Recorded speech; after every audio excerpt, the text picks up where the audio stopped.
Selamat siang semuanya rekan-rekan media. Saya Brigjen Teddy Pregawenas, Karo Infohan, sekaligus juga juru bicara Menteri Pertahanan.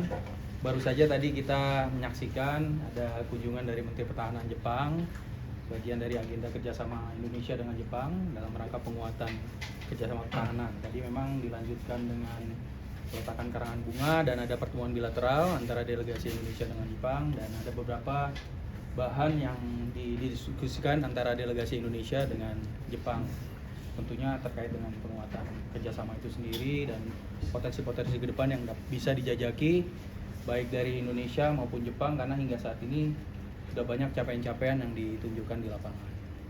Kurang lebih ada 4 pilar tadi ya, menjadi 4 pokok dari pembicaraan. Yang pertama adalah peningkatan komunikasi di level tingkat tinggi, karena kita tahu bahwa Indonesia dengan Jepang dalam beberapa tahun terakhir ini sudah meningkatkan status yang tadinya dari strategic partnership sekarang menjadi comprehensive strategic partnership, sehingga harapannya ada penguatan hubungan bilateral termasuk hubungan pertahanan di situ.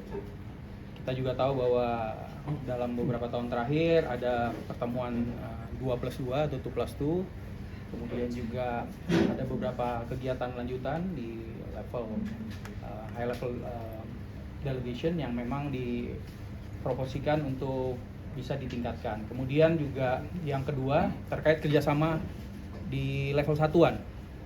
Jadi kita tahu bahwa Indonesia dengan Jepang ini juga dalam beberapa latihan, khususnya beberapa latihan multilateral di mana Indonesia sebagai tuan rumah latihan multilateral naval exercise Komodo yang diselenggarakan oleh Angkatan Laut, kemudian juga Latma Super Garuda Shield beberapa waktu lalu dalam beberapa tahun terakhir.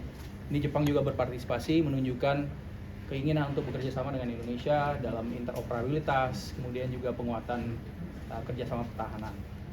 Kemudian yang ketiga ini terkait dengan penguatan pertukaran personil dan komunikasi. Tentunya sejak tahun 98 itu sudah ada beberapa peserta dari Indonesia yang dikirimkan mengikuti pendidikan di National Defense Academy Jepang, dan menjadi salah satu inisiasi juga Bapak Presiden kita Prabowo waktu itu mengirimkan ke Jepang, dan hingga saat ini terus berkelanjutan.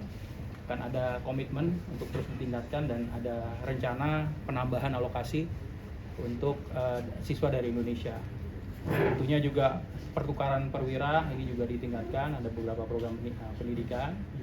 Dan yang terakhir adalah promosi kerjasama peralatan militer, karena kita tahu bahwa Jepang punya teknologi pertahanan yang maju, sehingga tadi sempat dibahas bagaimana kita meningkatkan kerjasama peralatan militer sehingga nanti ada transfer of teknologi yang berfaedah untuk Indonesia dalam meningkatkan kekuatan pertahanan.